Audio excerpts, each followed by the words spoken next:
السلام عليكم مشاهدين، كي دايرين؟ لاباس عليكم؟ كنتمنى تكونوا كاملين بخير وعلى خير. اليوم عندي واحد الوصفه ديال الحوت مشرمل، وغندير له غير مطيشه وندخلو الفران. كيجي زوين وبنين، وخليكم معايا. يعني غندوز المقادير وطريقه التحضير، ما تمشيو فاهمين. يلا بسم الله. المهم عندي انا هنايا هذا الحوت هذا من النوع هذا ديال الهبره. هذا ما عرفش الاسم ديالو تنسالي. المهم اي نوع ديال الحوت عندكم يمكن لكم ديروه. صافي بسم الله. دابا عندي هنايا عندي قزبر معدنوس، عندي 3 ديال المطيشات، واحد 4 مصيره الحامض، عندي هنايا 4 الفصوصه ديال الثومه اولا 5 صغارين، والهريسه والعطريه. كنحتاج الكمون، سكينجبير، خرقوم، الكمون،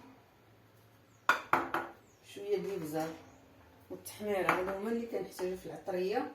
وخليكم معايا دابا غنقطع الربيع ونحك الثومه ونرجع معكم. نجيب الحكاكه. بسم الله. الثومه هي الاولى،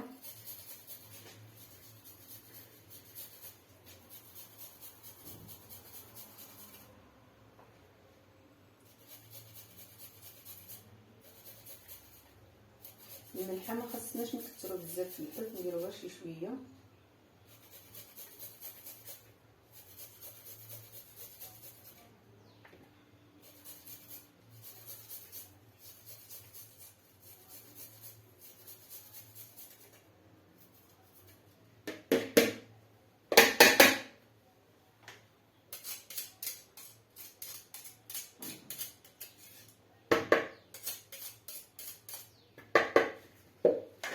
غادي نقطع الربيع،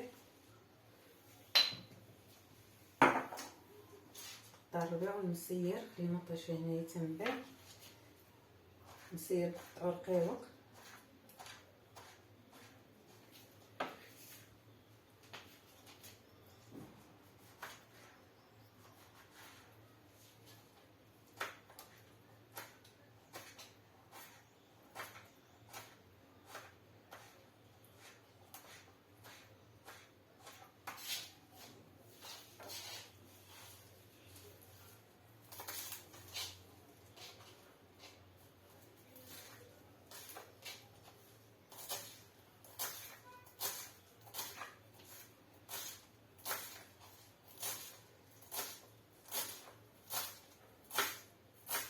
نحاولوا نقطعوا الربيع رقيق، واللي عنده ديك المهراز ديال اللي كندقوا فيه الشرموله ديال الحوت نقطعوه وندقوه في ديك المهراز ديال الشرموله مع الملحه، كيجي حسن. اللي ما عندوش نقطعوه هكا رقيق، انا ما عنديش، نقطعوه رقيق صافي.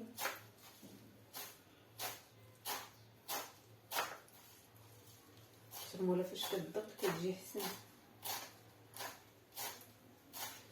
كنتمنى هذا الطاجين هذا يعجبكم، كيجي في الفران مزيون مع لاصوص د المطيشه. نخليكم معايا حتى الاخر.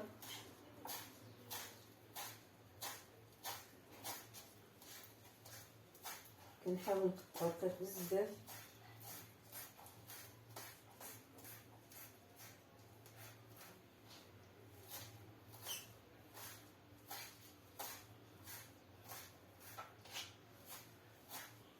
كنعاود له باش يجي رقيق بزاف بحال الا مدقوق.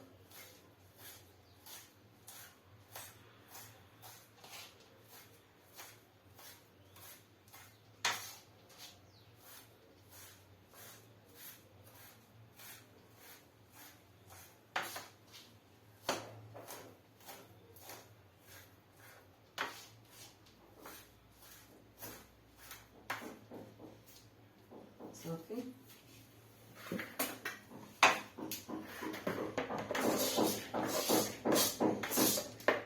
نديرو هنا هو الحامض.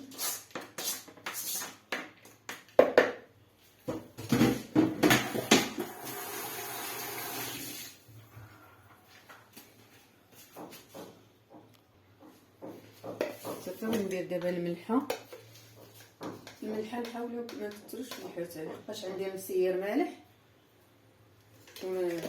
سميتو الهريسه حتى هي مالحه، ما نديروش الملحه بزاف. ندير الهريسه معلقه صغيره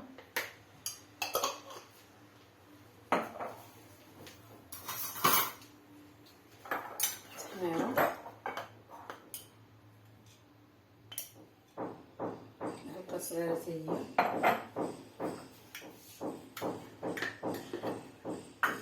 شويه ديال الابزار، ما خصناش نكثروا الابزار بزاف،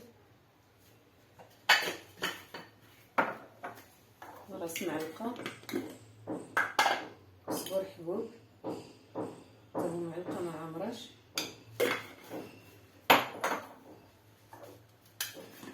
خرقوم معلقه صغيره،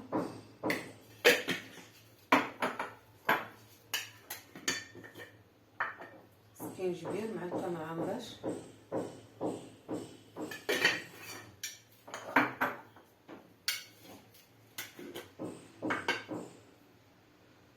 كمون معلقه،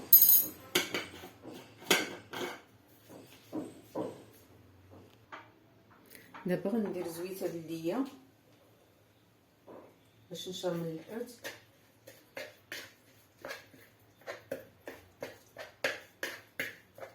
المهم ندير داك 4 كاس هكاك باش الناس غادي تشرموله غادي يطيب فيها الحوت.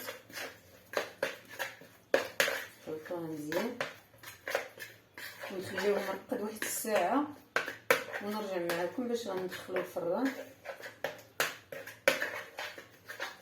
المطيشه غادي نحك واحد 2 ونقدر نخليها دوائر.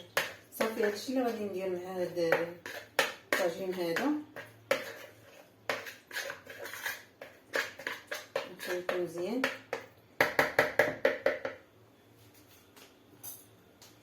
صافي دابا غادي نبدا نشرمل الحوت ديالي. بسم الله. نكثر هاد الماء اللي فيه، انا غسلته مزيان.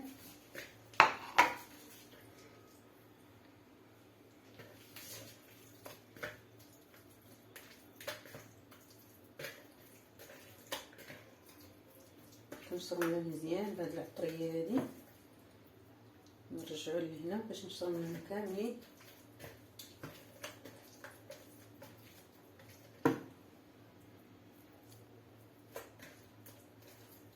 المهم نتوما اي نوع ديال الحوت عندكم يمكن لكم ديروا، كيجي زوين هكا غير بشرموله، ما نديرولوش خضره، غير بالشرموله ديالو داك مطيشه محكوكه ندخلو الفران. المهم درجه الحراره تكون متوسطه.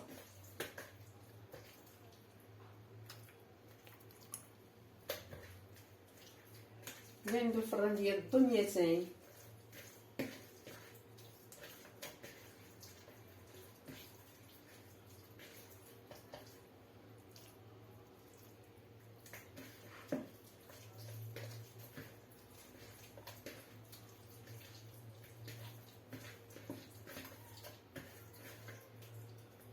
صافي دابا غادي نخليه هنايا، نخليه مرقد واحد الساعه بين ما يتشرب لنا هاد الشرموله هادي ونرجع معكم.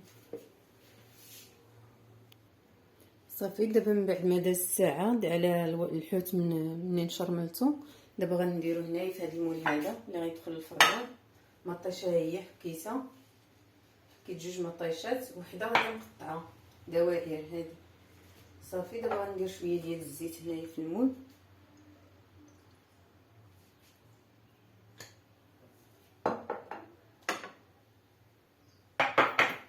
نستفو الحوت ديالنا هو الاول. بسم الله.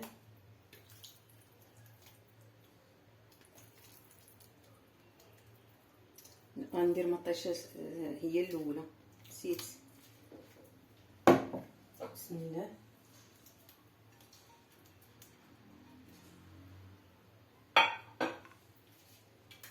كنخلي هاد الحوت هنايا،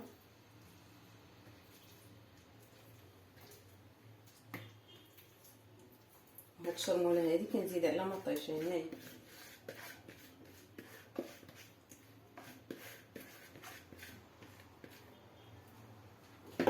ندير واحد شويه ديال الماء باش ما تبقاليش هاد الشرموله هنايا.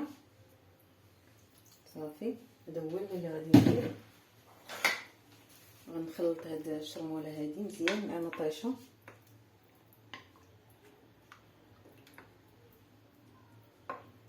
كنفرشوها لتحت وعاد كنحط الحوت.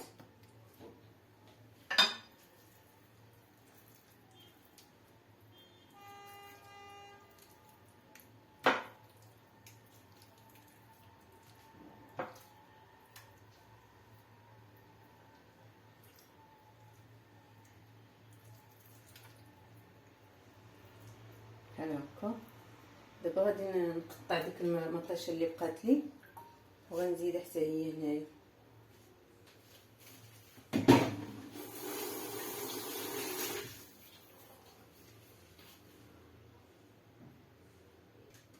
صافي دابا غادي ندخلو الفران. كتجي بحال هكا مطيشه كنستفها الفوق وغادي نغطيها بهاد الكاريط ديال الفران ونزيد لها الالومنيوم من الفوق بحال هكا. ملي كيطيب شويه شويه كنحيدو وكنخليه يتحمر. صافي كنزيدو هذا من الفوق.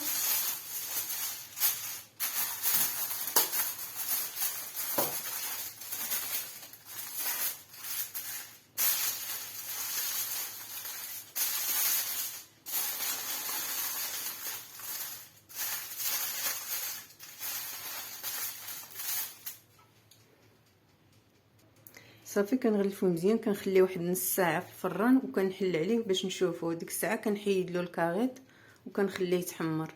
وها نتوما معايا. صافي هذا هو الطويجن ديالنا ديال الحوت. كيجي بحال هكا.